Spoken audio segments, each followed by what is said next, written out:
For as the light of the morning cometh out of the east, and shineth even unto the west, and covereth the whole earth, so shall also the coming of the Son of Man be. Therefore sanctify yourselves, that your minds become single to God, and the days will come that you shall see him. For he will unveil his face unto you, and it shall be in his own time, and in his own way, and according to his own will. This is unveiling Jesus Christ. Hi. Welcome to another podcast on Unveiling Jesus Christ. I'm John Cassanet, and I'll be your host today for our discussion about the fourth and final historical seal in the book of Revelation that's mentioned by John and described in Revelation chapter 6, verses 7 and 8. For the nutshell version of my podcast today, you can check out section 55 in my book. This fourth historical seal essentially is going to take us from about 1000 BC until 1 AD. And so we're going to jump right into it, starting out with Revelation chapter 6, verse 7, which states, quote, "And when he had opened the fourth seal, I heard the voice of the fourth beast say, 'Come and see.'" So here we have the fourth millennium covering this 1,000-year period that takes us up to the time of the birth of Jesus Christ. Now, I know I said that essentially this takes us to about 1 AD. There's some debate about when Jesus was born, but for our purposes, we're just going to call it 1000 BC to 1 AD. Now, you'll notice as we come to this fourth seal, or this fourth millennium, we encounter this number 4 over and over again that's described also in Doctrine and Covenants section 77 verse 7, which is the world number. It's very prominent in Revelation chapter 6. So we have these 4 beasts, we have all 4 saying come and see, we've got the 4 colors, the 4 horsemen, etc., etc. And so qualitatively and quantitatively, the number 4 is a symbolic number that has a geographical meaning, the 4 points of the compass, things like this. And so we'll talk about that a little bit more as we go along. So this was going to essentially be a millennium of spiritual sickness. So I'm going to first describe kind of the historical context of what was happening among the Lord's people during this 1,000-year period. It began when the kingdom of Israel divided after the death of Solomon in roughly 975 BC. Now keep in mind that's 25 years after the 1,000-year mark of the millennium, and that's fine. We get a little bit of fluctuation in these millennial periods. So the real sickness starts to set in or becomes observable, if you will, in 975 BC. So what happens after the time of Solomon's death is you get this civil conflict in the United Kingdom of Israel where some of the people want to follow Solomon's son and the other group wants to follow another guy who was one of Solomon's leaders in his kingdom. And you have Jeroboam and Rehoboam, who were the 2 competing leaders that give rise to this civil conflict. And so after the division, you have the 10 tribes in the north that existed as a separate kingdom for about 255 years, which takes us down to the time of the Assyrian captivity of the northern tribes in 721 BC. Again, this is all happening because Israel is spiritually sick. And so you have this guy by the name of Shalmaneser IV, who was the king of Assyria. He besieges the Sumerian capital, and after 3 years of the siege, the city is taken by Sargon, who was Shalmaneser's successor. The Assyrians claim to have deported almost 28,000 of the Israelites, and of course they attributed their success to the might and the power of their gods, kind of me and my bad self. But of course, the kings of Israel, in writing in 2 Kings and in Chronicles, attribute Israel's conquest to the apostasy and sinfulness that existed among the people. And this corresponds to the message of John in the 4th seal, which corresponds to this spiritual sickness of the pale horse. So we're going to come to more about this discussion of the Assyrian conquest when we get to Revelation chapter 10, where we're going to talk about the lost 10 tribes. So more on that to come. But after the Assyrians captured the northern tribes in 721 BC, then along comes Babylon, who conquers Assyria, and then they come in and are going to conquer what's left of the Israelite kingdom, which is known as the Kingdom of Judah in the south, or essentially the Jewish people, and that happens in 580 BC. Now, this is about 130 years after the Assyrian conquest of the northern tribes. So at this time, you have the Babylonian Empire overthrowing Jerusalem. They plunder the temple. They carry the people, or the Jews, captive for 70 years into Babylon. Now, this actually began in about 605 BC, when Jerusalem and the Jews became a vassal state of the Babylonian kingdom.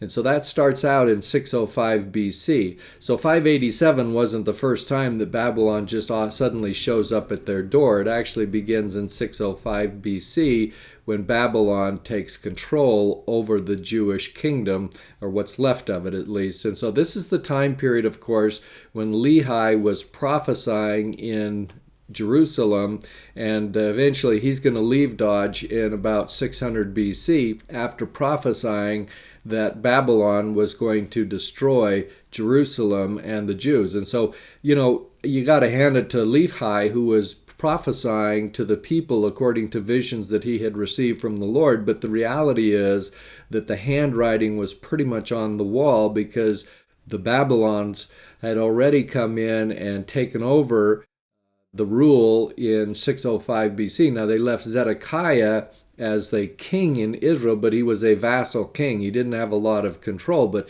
he gets tired of being under the thumb of the Babylonians in 589, and so he revolts. And that's what then brings in the Babylonians, and they begin to besiege Jerusalem in 589 BC. And by this time, of course, Lehi and his family are gone, so they don't have to be subjected to it. And so he comes in and besieges Jerusalem for 3.5 years. This Nebuchadnezzar, I think he had an unhappy child life. But anyway, keep in mind the 3.5 years of the siege, everything that happens bad happens in 3.5s, right? If you go back and listen to my Come Follow Me podcast number 5 on numerology, you get that picture, but you can go back. That's on October 29th of 2023. So at any rate, after the 3.5 year siege, by the time we get down to 587, Zedekiah is fleeing the city because he knows the end is near, and he's captured by the Babylonians as he's heading south toward Jericho, south and east toward Jericho. And the Babylonians basically blind him and then take him captive into Babylon. And so this fulfilled two separate properties. First, that Nebuchadnezzar would take Zedekiah captive into Babylon, and a second prophecy that Zedekiah would never see Babylon. And so you can see how they're both fulfilled. They seem like they're in conflict, but they were both literally fulfilled, because Babylon was the place where Zedekiah was taken, but he never saw it because he had been blinded en route to Jericho when he was captured by the Babylonians. Zedekiah was also killed with all of his sons, with the exception of Mulek, who escapes somehow. We don't have that story, but we do know they went over the many waters, eventually gets to America and settles in Zarahemla. Must have been a real popular place, because, of course, Lehi's descendants end up, after they arrive initially in the land of Nephi, they then travel north to get away from Laman, Lemuel, and others, and eventually they end up also in Zarahemla, where they see the descendants of Mulek. They can't understand each other's language, etc., etc., and you know all about that. So that's essentially what happens with regard to the Jews and being taken captive by the Babylonians. Now, they were next taken captive by the Medo-Persian Empire, which subjugates the Jews in 539 BC, who the Jews coincidentally are still captive in Babylon, and Cyrus the Great comes in and conquers the Babylonians. Now, Cyrus is a guy who Isaiah identified by name as the agent of Babylon's destruction. And so the kingdom of Media was northwest of ancient Babylon in what would be essentially Iran.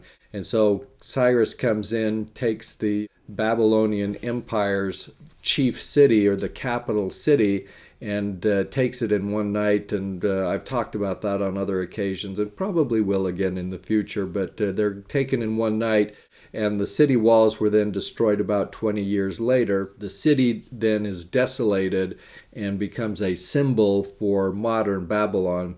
After the Mede-Persian Empire, you then have the Greek Empire, who conquers the Jews via Alexander the Great in about 331 BC. His was a very fast conquest, and he controlled all nations from basically Greek, or the ancient area of Macedonia, all the way down to the Indus River in India. And his generals got tired and says, "We've gone far enough." And so that put an end to his conquest. And then Alexander, of course, died suddenly in 323 BC, and his empire is divided among his four generals.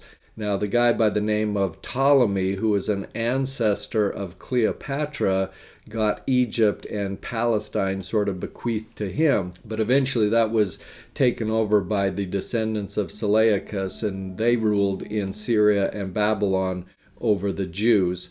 And along comes the Roman Empire thereafter in 161 BC, and they continued to rule in Jerusalem and the area of Palestine until the fall of the Roman Empire in 476 AD.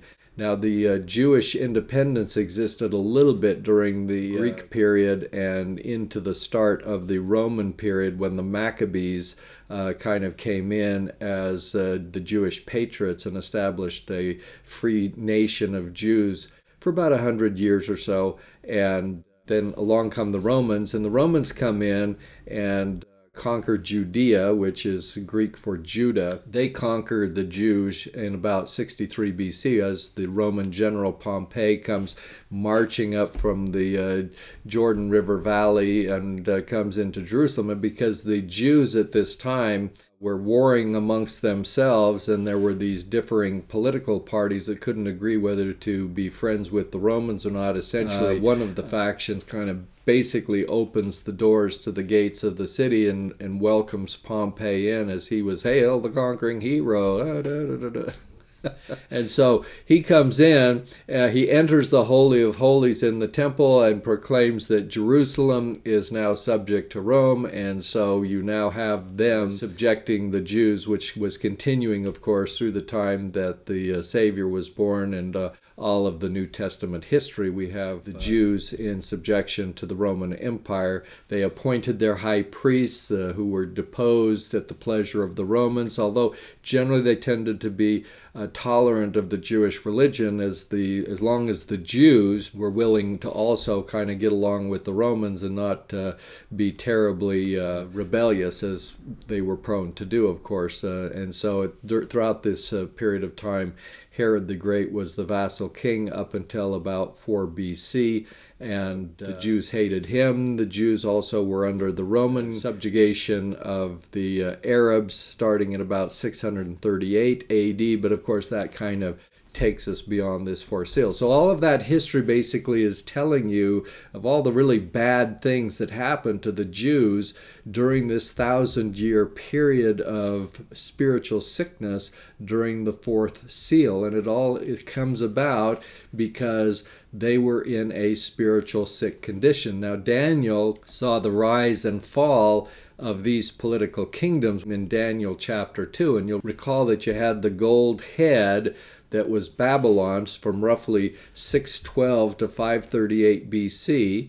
You had the silver chest or torso, which would have been the Medo-Persian Empire from 538 to 330 BC. You then have the brass loins that would be the Greek Empire from 330 to 161 BC. And Finally, you have the legs of iron representing the Roman and Byzantine empires, beginning with, of course, the Roman Empire in about 161 BC, but during the time of Constantine in the 4th century AD, you have him changing the capital of the Roman Empire over to Constantinople, or what became Constantinople, and so you get the division between East and West, representing the two legs that I've mentioned, and finally you have the iron and clay toes that represent the modern nations, which take us, of course, beyond this fourth seal. But that was the dream of Nebuchadnezzar that Daniel had interpreted,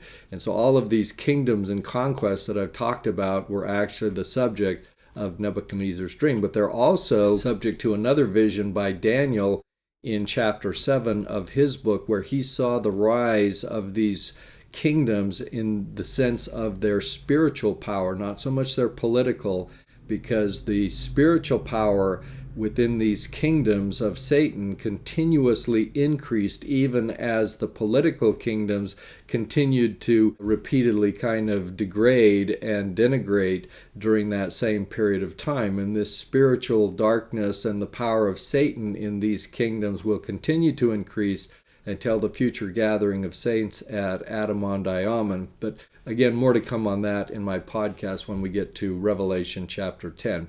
So that's all of the historical context and background for what we're talking about here in the fourth seal. And when the Lamb opens the fourth seal, he sees this pale horse that we've been talking about. Now, the fourth beast who tells the Lamb to open the fourth seal was probably the flying eagle. You got the four beasts, and one of them being an eagle, which I talked about in my podcast for Revelation chapter 4, verse 6 on May 11 of 2024. He's the one that calls for the events of the fourth seal to symbolically come forth and be seen. So that then brings us to Revelation chapter 6, verse 8, which says, quote, "And I looked, and behold a pale horse, and his name that sat on him was Death, and hell followed with him. And power was given unto them over the fourth part of the earth to kill with sword, and with hunger, and with death, and with the beasts of the earth."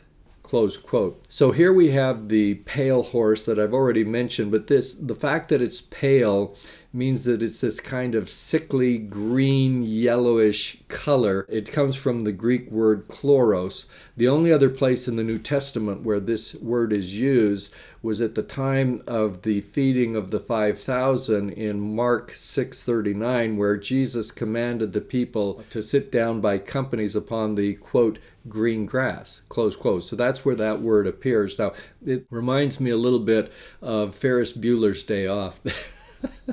The movie with Matthew Broderick. You'll remember at the beginning of the movie, of course, he wants to take the day off from school, and so he has to fake out his mother that he's sick, and he gets the thermometer, and he holds his forehead under this lamp to make it hot, so when his mother comes in to check him, she'll feel his forehead. "Oh yeah, you feel hot." But the mother, if she would have known anything about her biblical history, she would have been looking at the color of his skin, and she would notice that Ferris did not have this pale, sickly color. And she said, "Oh, you're not sick."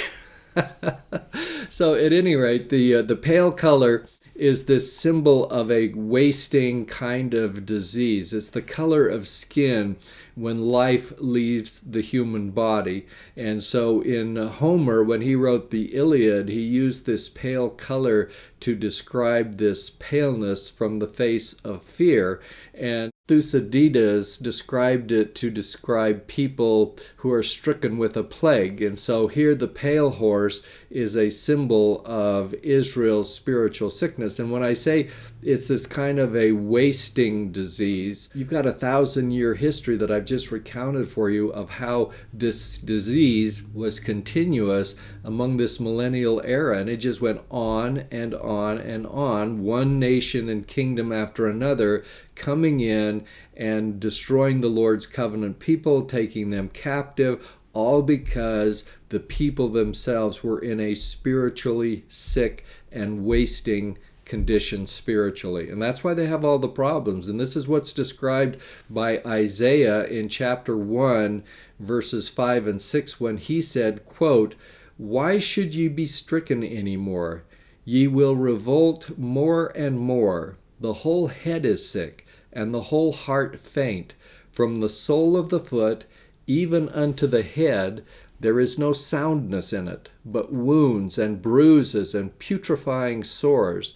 They have not been closed, neither bound up, neither mollified with ointment." Close quote. So Isaiah gives us a pretty good description of what was going on for virtually this entire period of 1,000 years. And keep in mind that the last 400 years of this millennial period was when there weren't even any prophets among the people of Israel and the Israelites and the Jews, this remnant of the Israelite people. You had Malachi, who was the last prophet of the Old Testament, and that's about 400 years before the time of Christ. So that gives you a sense of just the nature of the spiritual sickness that Isaiah describes so well in these verses. But he's not the only guy. Ezekiel also prophesied about their spiritual sickness. And keep in mind, Ezekiel was a prophet of the diaspora, or the Babylonian captivity. He was taken captive into Babylon, and so he's prophesying from the very place where the Jews were held in captivity. And so basically he had a front row seat to the spiritual sickness of the Jews. And he said in Ezekiel 34, verses 2 and then 4 and 5, saying, quote, "Son of man, prophesy against the shepherds of Israel. Prophesy and say unto them, the diseased have ye not strengthened, neither have ye healed that which was sick, neither have ye bound up that which was broken. And they were scattered, because there is no shepherd, and they became meat to all the beasts of the field when they were scattered." Close quote. So Israel's sick condition is due to the spiritual famine that really began during the period of the third seal. Remember, that was the black horse, when we talked about the spiritual famine that existed in the land. So they were already a spiritually malnourished people who were prone to spiritual sickness and spiritual death because of their past history. Now, they had done some good things with the King David when the kingdom was united and kind of reached the high point of its glory and its power, but David did some things in his life that evidenced a spiritual kind of sickness, an inward sickness, and these were followed up with Solomon, and then of course the history goes on as I have recounted for you. Now, Jeffrey R. Holland said, quote, "In our contemporary success and sophistication, we too may walk away from the vitally crucial bread of eternal life. We may actually choose to be spiritually malnourished, willfully indulging in a kind of spiritual anorexia. Like those childish Galileans of old, we may turn up our noses when divine sustenance is placed before us. Of course, the tragedy then, as now, is that one day, as the Lord himself has said, 'In an hour when ye think not, the summer shall be past, and the harvest ended, and we will find that our souls are not saved.'" Close quote. Neil A. Maxwell also illustrated the same problem in a modern era and explained some of the reasons for it, saying, quote, "Failure to study, for instance, is to be intellectually and spiritually malnourished." So essentially, he's kind of saying everything you need to know about keeping spiritually healthy, you learned in primary. All right, so you do the things that you learned in primary, and that's going to help you to remain spiritually well-nourished rather than spiritually malnourished. Now let's talk a little bit here in verse 8 about the name that sat on him was death. So essentially what you have is you have death riding roughshod between 1000 BC and 1 AD. This could be the personification of Satan, who represents spiritual death, but it's not like the physical death that accompanied the red horse of the flood. In the fourth seal, of course, you certainly have some physical death happening as these Gentile nations come in one after another in conquest of the Israelites at the time of the Assyrians, starting with the Jews, with the Babylonians, and beyond. But the emphasis on this fourth seal is on spiritual death. And so you have this symbol of spiritual death being death that is the name of that person who's sitting on the pale horse. And that's kind of interesting because essentially what you have in the four seals, you have the first three riders who all have an object in their hand, but they have no name. So in the first seal, you have the white horse, no named rider, but we know he was Enoch, but he has a bow in his hand. You have the red horse. In the time of Noah, he has a great sword in his hand, but again, we don't know the name of the rider. And finally, in the third seal, you have this black horse that has the balances in his hand because it was a time of famine when food was scarce, and so everything got measured out. But he doesn't have a name. But this fourth rider has nothing in his hand, but he has the name of death. Just kind of interesting. I don't know necessarily why that's the case, but it is what it is. So another thing that's mentioned in verse 8, it says, hell followed with him. And so essentially you've got death, who is the rider, and then hell follows with him. The word hell comes from the Greek word Hades, which is the place or realm or abode of the departed dead. That's the place that essentially receives these spiritually sick and spiritually dead people. The unprepared spiritually, those who are spiritually sick, when they die, go down unprepared to the valley of destruction. And so this is the damnation that follows the death of an impenitent sinner. So death claims the body, and Hades claims the soul of the dead, as recorded in Revelation chapter 20, verse 13, which is representative of the final judgment where John sees the dead, small and great, stand before Christ, and they're all going to be judged. Notice it's kind of interesting that Hades does not follow after death, but in this verse it's telling us that he is with him. They accompany each other. So these two are like these inseparable companions to those who are the spiritually walking wounded. You might not yet be completely spiritually dead, but hell is right there waiting for you because they're joined at the hip, so to speak. And hell, of course, representing the spirit prison in the post-mortal spirit world where the disembodied spirits of the wicked and spiritually sick will enter. And in this in particular as being representative of the main event of this fourth 1,000-year period that we call the fourth seal. Isaiah again uses his very poetic and descriptive language to describe this process in Isaiah 5:14 when he said, quote, hell hath enlarged herself and opened her mouth without measure, and their glory and their multitude and their pomp, and he that rejoiceth shall descend into it. Close quote. So you gape open the mouth wide after these people. That's the description of hell for those who are going to be spiritually sick. In verse 8, it also says that power was given unto them, meaning death and hell, over the fourth part of the earth. Now, some say that this represents death in 1/4 or a small fraction of the earth's inhabitants. But again, this number 4, as I mentioned before, it has geographical significance. It is a symbolic number. And so when we're talking about 1/4, we're really talking in symbolic terms. And keep in mind that the focus here is on the death and spiritual sickness among the Lord's covenant people from 975 BC with the death of Solomon until roughly the birth of Jesus Christ. And this is the time, of course, when you have all of these civil wars among the Israelites themselves. So before the northern kingdom was taken captive by the Babylonians, the Israelites in the north and the Jews or Judah on the south were already fighting amongst themselves. That shouldn't happen among the Lord's covenant people, but it was.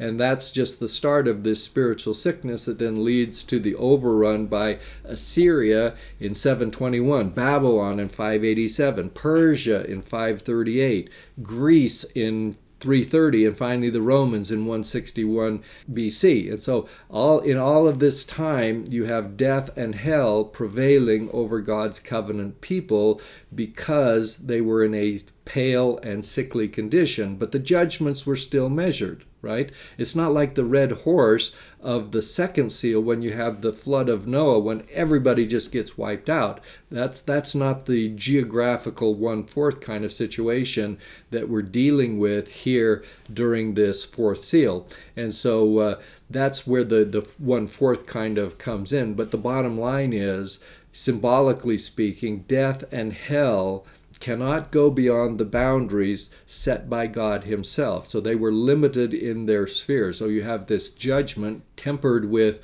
mercy, and that's what's occurring. And so even though the Jews and the Israelite nation as a whole before them were in a spiritually sick condition, the Lord is still merciful to them. He doesn't wipe them out completely.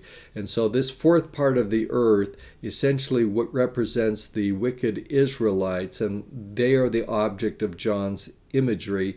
And so even as the armies of nations came against the Israelites and Jews, the men and women died in mass, in large groups of people sometimes, as hell's jaws gaped open the mouth to receive them. And they were subject to hell because as a covenant people, they had been blessed by the Lord, and they sinned against great light. And this is recounted for us in Doctrine and Covenants, section 82:3, which states, quote, "For of him unto whom much is given, much is required, and he who sins against the greater light shall receive the greater condemnation." Close quote. So you see, essentially, if you don't know what the law is and you haven't entered into covenants with the Lord, you don't get punished for breaking a law where you don't have the law given. But the Israelites were the Lord's covenant people. They had been given the law, and they had made covenants with the Lord, and so they are the ones who then suffer the consequences of being an idolatrous and licentious, a hard-hearted people warring amongst themselves. This is the reason they fell subject to the Gentile nations of Assyria, Babylon, Medo-Persia, Greece, and Rome, right? And this was what Ezekiel was telling us in chapter 5, verse 8, where he said, quote, "Therefore, thus saith the Lord God, Behold, I, even I, am against thee, and will execute judgments in the midst of thee, in the sight of the nations." Close quote. And that was certainly fulfilled. And so death and hell had power over God's covenant people in a measured degree. Malachi also tells us, quote, "If ye will not hear, and if ye will not lay it to heart, to give glory unto my name, saith the Lord of hosts, I will even send a curse upon you, and I will curse your blessings. Yea, I have cursed them already, because ye do not lay it to heart." Close quote. Bruce R. McConkie also observed that, quote, "In all ages, the Lord pours out his judgment upon the children of disobedience. Famines, captivity, plagues, floods, lightnings, hailstorms, pestilences, tempests, earthquakes, wars, fire, and brimstone, raining down from heaven. All these and infinitely more are sent of God upon men who forsake him and his laws." Close quote. Let's talk about this last phrase that we find in verse 8, where it says that this 1/4 will be, quote, "killed with sword and with hunger and with death and with the beasts of the earth." Close quote. So you have essentially death and hell that are empowered fourfold. That is, we have four words in combination that come to the number 4, the sword, hunger, death, and beasts. And again, so we have the world number, as I've mentioned before. And so it's kind of interesting also that essentially one of the words is that they're going to be killed with death, right? So you've got, they're killed with the sword, okay, I got it. Killed with hunger, yep. Killed with the beasts, but the other one is you're killed with death. Well, how do you get killed with death? It's a Hebraism that basically means that you're really going to be dead. Not just mostly dead, right? From Princess Bride. And so if you look at the numerology, you can see how all of this works together. But this Hebraism is one of the four that we're also talking about. This is similar language to what we find in Ezekiel chapter 14, verse 21, which says, quote, "For as thus saith the Lord God, how much more when I send my four sore judgments upon Jerusalem, the sword and the famine and the noisome beast and the pestilence, to cut off from it man and beast." Close quote. In Oriental languages such as Hebrew, the word pestilence is essentially equivalent to death. And so the Greek word for death in the Greek Old Testament, which was the Septuagint, translates the Hebrew word debir to mean destruction, plague, and pestilence. So we get this fourfold judgment of death. And it's kind of this vicious circle where the sword or war begets famine, that begets pestilence, that begets wild beasts. And that's what essentially is happening. So we have first the sword, which means to kill with the sword or with war. Now the sword in this particular verse is the romphia, which is a big sword. It's a curved blade. And the same word is found in Revelation 1:16, where it said that, quote, "out of his," meaning Christ's mouth, "went a sharp two-edged sword." That's the romphia that we're talking about. Now there's a different and second type of sword that is described during the period of the second seal in the time of Noah, where it said there was this great sword, or a machiera. That's a small sword, or more like a knife. But here we got the big sword coming out as one of the four things that are going to give rise to the death among these spiritually sick Israelites. The second item is hunger, meaning a spiritual and physical famine kind of hunger that is going on here. This is described in Jeremiah 32:36, which states, quote, "And now therefore thus saith the Lord God of Israel concerning this city, wherefore ye say, it shall be delivered into the hands of the king of Babylon by the sword, and by the famine, and by the pestilence." Moses also prophesied of famine that would be so bad that it would result in cannibalism in Deuteronomy chapter 28, verses 53 and then 56 and 57, which say, quote, "And thou shalt eat the fruit of thine own body, the flesh of thy sons and of thy daughters, which the Lord thy God hath given thee in the siege and in the straitness, wherewith thine enemies shall distress thee, the tender and delicate women among you, which shall not adventure to set the sole of her feet upon the ground for delicateness and tenderness. Her eyes shall be evil toward the husband of her bosom, and toward her son, and toward her daughter, and toward her young one that cometh out from between her feet, and toward her children, which she shall bear, for she shall eat them, for want of all things secretly in the siege and straitness wherewith thine enemy shall distress thee in thy gates." Close quote. So that's pretty graphic. That's definitely at least PG-13 Old Testament stuff there. We're also told in this last verse in Revelation 6:8 that death would be one of the things that would be caused from the spiritual sickness, which is essentially, as I mentioned, the kind of this idea of pestilence. And this is the second time that the word death is actually used in this verse, because death, of course, is also the name of the writer. And so this second use of the word is kind of subordinate to the first. So it's a particular form of death, such as plague and pestilence, and you can kind of compare it to the Black Death that existed during the 1300s, and that was a particular form of death. It's an epidemic that's designated by this word, and it has the spiritual equivalent to being this divine visitation. It's not just coincidental that we kind of have this pestilence associated with the spiritual condition of the Israelites. And this word is used like 25 times in Jeremiah and Ezekiel, and always in connection with the sword and famine. In other words, pestilence always accompanies those kinds of things. It's also used 4 times in combination with other words like noisome and evil beasts or war. Okay, so the fourth thing that afflicts the spiritually sick Israelites is the death that will come about by the beasts of the earth.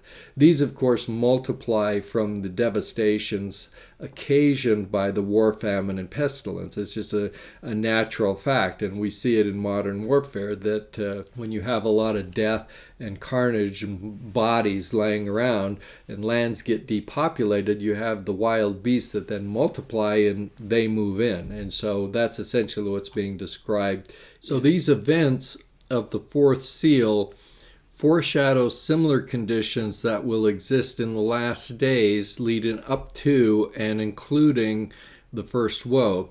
And so I've talked about this a little bit before as I've introduced these four seals, but essentially you have the second coming on the one hand when you have Christ who will be conquering the wickedness and evil peoples, and he's riding on a white horse, and that corresponds with the first seal where Enoch was seated on a white horse and he conquered the wickedness and wicked people in his day at the start. And then you come forward to the second seal, which is the red horse in the time of Noah's flood. Well, that corresponds to the third woe over on this other hand. You can see the imagery that I'm using.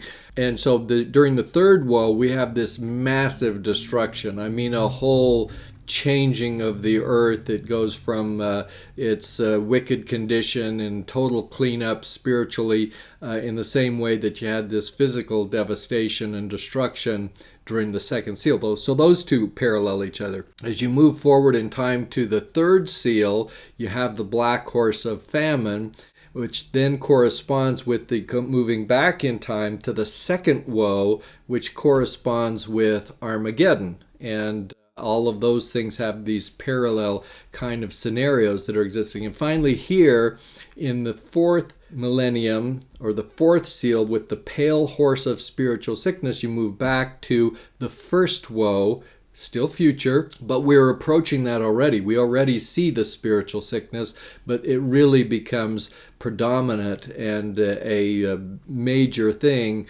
during the first woe. So that's how you work in. All of these things are kind of working together in parallel, but they go in opposite directions. So this spiritual sickness of the fourth seal repeats itself and is repeating itself, and we see Satan's power and his dominion increasing, and this will be prior to and during the first woe, as I mentioned, and you'll find that in Revelation chapter 9, and we will get there in due course. And so these prophecies are all similar to what Isaiah has said with his timeless messages for ancient Israel when he prophesied about Assyria, but it has also a latter-day foreshadow or implications when he said in Isaiah chapter 29, verses 7 through 10, "Stay yourselves and wonder, cry ye out and cry. They are drunken, but not with wine. They stagger, but not with strong drink. For the Lord hath poured out upon you the spirit of deep sleep, and hath closed your eyes. The prophets and your rulers, the seers, hath he covered." Close quote. That's pretty much what we see in the modern world around us, and we can kind of conclude this podcast talking about how these sickly conditions of the fourth seal are now already repeating themselves. We see spiritual sickness, we see moral degeneracy all around us, and it's getting worse and will continue to get worse until we get all the way up to the first woe of the seventh seal.